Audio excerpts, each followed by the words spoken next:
राधे राधे। गीता में भगवान श्री कृष्ण ने कहा है, अकेलेपन से डरना छोड़ दो, दुखी होना छोड़ दो, क्योंकि इस दुनिया में कोई किसी का नहीं होता। इसलिए अपने जीवन में कभी भी किसी की वजह से दुखी मत होना। प्रेम उसी इंसान से करो जो मनुष्य आपके प्रेम के लायक है, क्योंकि जिस इंसान को आपके प्रेम की कद्र ही नहीं है, ऐसे इंसान से आप जितना दूर रहेंगे उतना ही आपके लिए अच्छा है।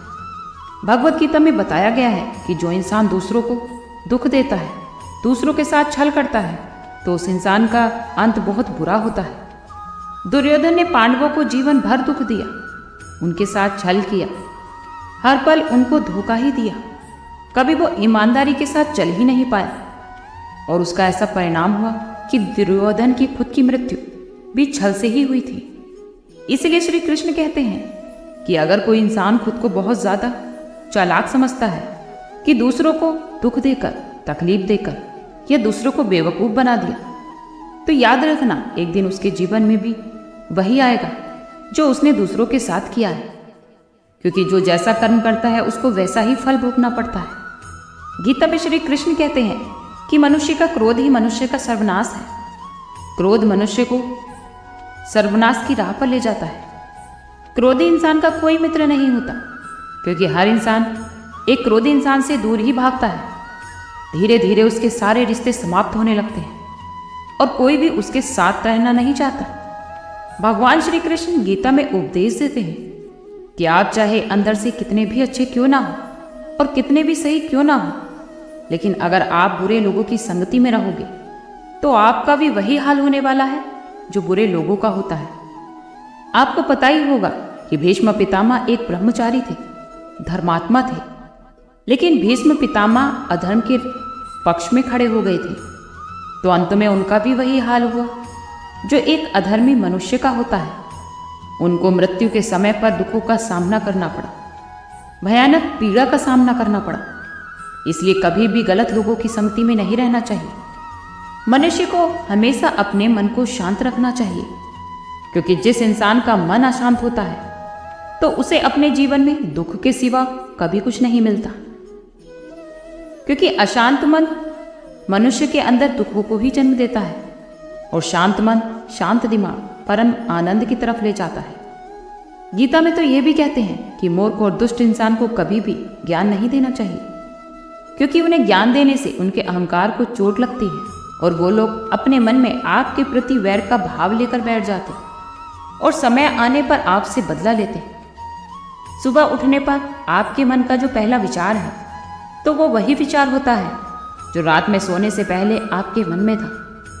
अब आपका मन किसी न किसी प्रकार के विचारों से इतना घिरा रहता है कि मृत्यु के समय आपको नारायण का जाप करना याद ही नहीं आता। इसलिए हमेशा पूर्वजों ने ये कहा है कि हमेशा भगवान को याद करते रहो, नारायण नारायण नाम लेकर। रात में सोने से पहले भी ईश्वर को याद करो।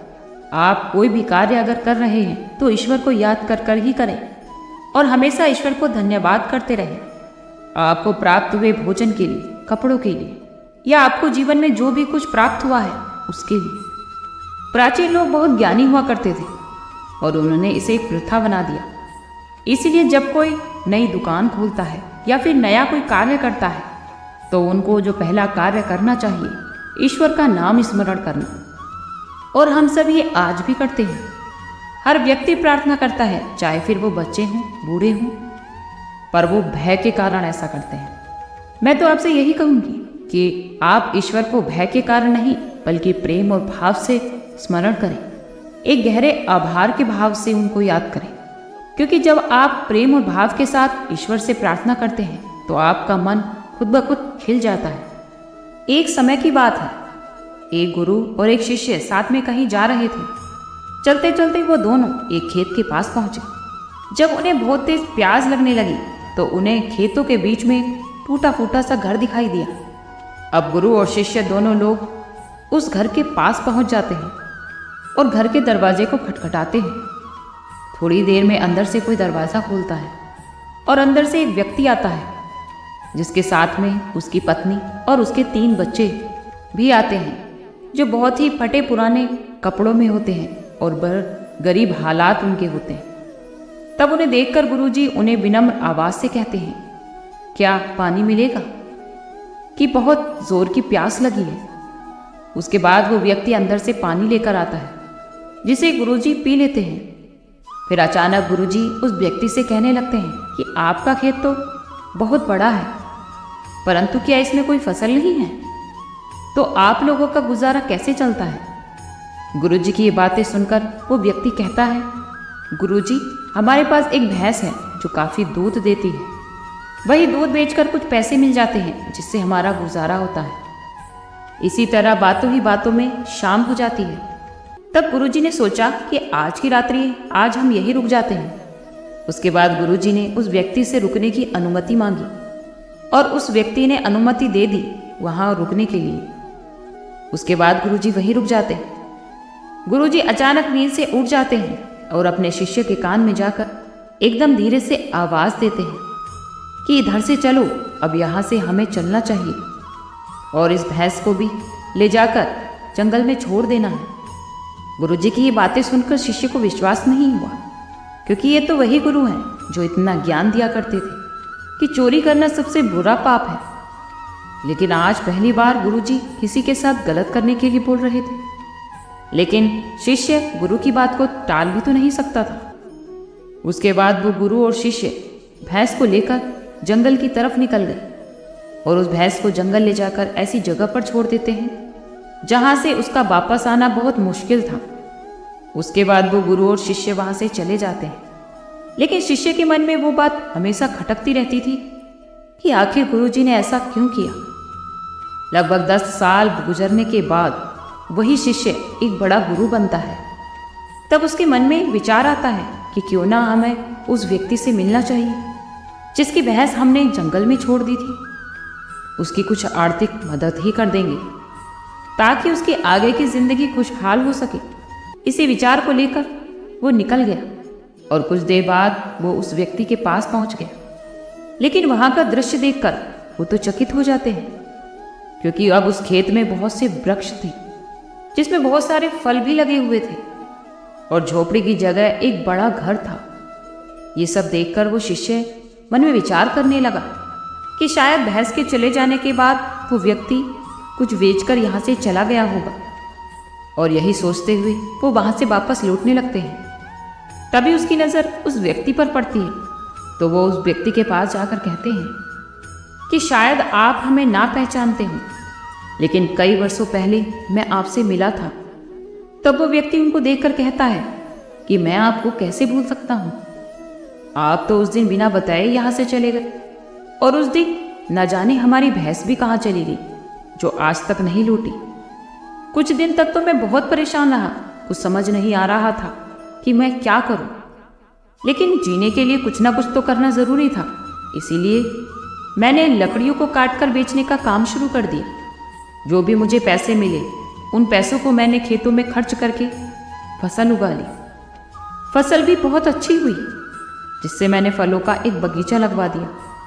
जिस बगीचे में बहुत अच्छे फल मिले, जिस बगीचे में बहुत अच्छे फल लगे, और आज मैं फल बेचने का सबसे बड़ा व्यापारी हूँ। लेकिन ये सब कुछ कभी नहीं हो पाता अगर वो भैंस हमारे घर से नहीं गई होती, क्योंकि उसी भैंस के कारण मैं कोई दूसरा कार्य नहीं करना चाहता था। और उसके जाने के बाद मैंने कार्य का दूसरा रास्ता चुना, जिससे मैं पैसा कमा सकूं। लेकिन आज मैं अपनी ज़िंदगी से बहुत खुश हूँ और शहर का सबसे बड़ा व्यापारी भी हूँ। यही बात सुनकर शिष्य कहता है कि ये कार्य तो तुम पहले भी कर सकते थे। तब वो व्यक्ति बोला कि कर सकता था, लेकिन उस समय मेरी ज़िंदगी बिना मेहनत के भी चल रही थी। इसी कारण मुझे कभी इस बात का एहसास ही नहीं हुआ कि मैं भी कभी कोई दूसरा काम कर सकता हूँ। और यही कारण है कि मैंने कभी कोशिश भी नहीं की। लेकिन उस भैंस के जाने के बाद मुझे इस बात का एहसास हुआ कि मैं कोई दूसरा कार्य भी कर सकता हूँ। और मैंने उसी समय ये निश्चय किया कि अब मैं अपनी ज़िंदगी में चाहे जो कुछ भी करूँगा, अपने ही दम पर करूँगा। और मेरे इस संकल्प की वजह से ही मैं आज इस मुकाम पर पहुँचा हूँ। इसलिए इस कहानी को सुनकर ये सोचना चाहिए, कहीं आपके जीवन में भी कोई रुकावट तो नहीं, और अगर कोई रुकावट है तो उससे आगे बढ़ने का प्रयास करें। आप अगर अमीर और धनवान बनना चाहते हैं तो आप अपने घर में हमेशा शांति बनाए रखें और घर में कभी भी किसी भी प्रकार का कोई कलेश ना करें, अन्यथा लक्ष्मी माता रूठ कर आपके घर से चली जाती है। क्योंकि जिस घर में कलेश रहता है उस घर में माँ लक्ष्मी का वास नहीं होता। जहाँ गृह स्वामिनी का सम्मान ना हो, जहाँ घर की स्त्री का अपमान हो, तो वहाँ लक्ष्मी का प्रवेश नहीं हो सकता। लक्ष्मी माँ कहती है कि कुछ लोग क्रोध आने पर भोजन की थाली फेंक देते हैं। इस तरह की आदत धन, वैभव और पारिवारिक सुख के लिए नुकसानदायक होती है। ये बहुत पुरानी कहावत है कि जैसा कर्म करोगे वैसा ही फल पाओगे। मतलब अगर आप अच्छे कर्म करोगे तो अच्छे फल पाओगे और अगर आप बुरे कर्म करोगे तो बुरे फल पाओगे। ये बात हमने सुनी तो है, लेकिन अंदर से इस पर विश्वास बहुत कम कर पाते हैं, क्योंकि हमें लगता है कि अच्छे कर्मों का अच्छा फल हमें नहीं मिलता है, या फिर ये आपके मन का वहम है, क्योंकि आप सच्चाई नहीं देख रहे, आप असलियत नहीं देख रहे। क्योंकि कर्मों का विधान और कर्मों का नियम तो अपने ही तरीके से काम करता है, वो आपके सोचने से बदल नहीं जाता। इसलिए हम जैसे कर्म करते हैं हमें उसका फल भोगना ही होता है। हमेशा हमको अच्छे ही कर्म करने चाहिए, कभी दूसरों के साथ बुरा नहीं करना चाहिए और ईश्वर पर विश्वास रखना चाहिए, क्योंकि जो लोग ईश्वर पर विश्वास रखते हैं उनकी नैया कभी नहीं डूबती। आज के लिए इतना ही, कल फिर मिलते हैं एक नई वीडियो के साथ। खुश रहिए, स्वस्थ रहिए।